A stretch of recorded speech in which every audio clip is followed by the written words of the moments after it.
जयकारा शीतला महामाई का। बोल साचे दरबार की जय। माँ की महिमा अनंत है। देवी दुर्गा अपने कई स्वरूपों में अपने भक्तों का कल्याण करती हैं। माँ भगवती का ऐसा ही एक स्वरूप है जो परम सौम्य, शांत और अत्यंत शीतल है, अर्थात शीतला माता, जो गर्दभ पर सवार हैं। माता ने लाल रंग के वस्त्र और स्वर्ण आभूषण धारण किए हुए हैं और हाथ में है सोने का कलश और झाड़ू। माँ के इस स्वरूप की पूजा चैत्र मास में विशेष रूप से की जाती है। चैत्र मास के कृष्ण पक्ष में 2 दिन अर्थात शीतला सप्तमी और अष्टमी मनाई जाती है, जिसे हम बासोड़ा पूजन के नाम से जानते हैं। भगवती दाती अंबिके शीतला सुखधाम, तेरे चरणों में माँ कोटि कोटि प्रणाम। माता के स्वरूप की आराधना करने से व्यक्ति को आरोग्य का वरदान मिलता है और गंभीर बीमारियों से भी मुक्ति मिलती है। साथ ही माँ शीतला अपने भक्तों की सभी मनोकामनाएं पूर्ण करती हैं।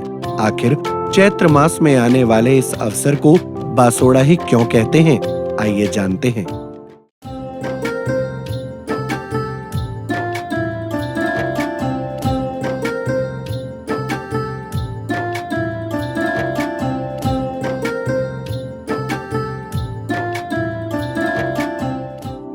धार्मिक मान्यताओं के अनुसार होली के 1 हफ्ते बाद सप्तमी और अष्टमी तिथि को बासोड़ा पूजन का विधान है।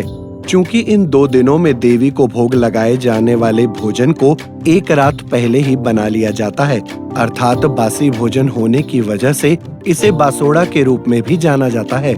इस भोजन में गुंजिया, पापड़ी, मीठे गुड़ के पुए, रबड़ी, लापसी, मीठे चावल, गुड़, दही, ठंडा दूध, शक्कर पारे, पूरी, कचौड़ी, चने की दाल और शीतल जल से माता को भोग लगाया जाता है। इसीलिए कहा जाता है कि सजा लिया है थाल, व्यंजन विविध प्रकार, ग्रहण करो माँ शीतला, करते भक्त पुकार। इस भोजन को मिट्टी के बर्तन में रखकर माँ को भोग लगाया जाता है। सूर्य उदय से पहले शीतल बेला में आमतौर पर जिस स्थान पर होलिका दहन किया जाता है, उस स्थान को जल से शीतल किया जाता है और हल्दी, मौली, चंदन और बड़कुल्ले यानी गोबर के उपलों की माला रखकर भोजन अर्पित किया जाता है। इसी को बासोड़ा पूजन कहा जाता है। इस पर्व का वैज्ञानिक आधार भी है। बसंत की विदाई और ग्रीष्म ऋतु के आगमन के समय ही शीतला माँ की उपासना का विधान शास्त्रों में बताया गया है। माना जाता है कि चैत्र महीने से ग्रीष्म ऋतु की शुरुआत के साथ ही त्वचा एवं पित्त विकार के साथ कई प्रकार की गर्मी जन्य व्याधियां उत्पन्न होने लगती हैं।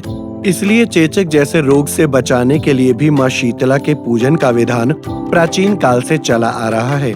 बासोड़े के दिन के बाद से बासी आहार ग्रहण नहीं करना चाहिए, गर्म पानी से नहीं नहाना चाहिए और शीतल भोजन ग्रहण करना चाहिए। इस दिन माता शीतला की उपासना से शारीरिक शुद्धि, मानसिक पवित्रता और खान पान की सावधानियों का भी संदेश मिलता है। सब पे सुख बरसाओ माँ, जपे जो तेरा नाम, शीतला माँ के चरणों में बारंबार प्रणाम।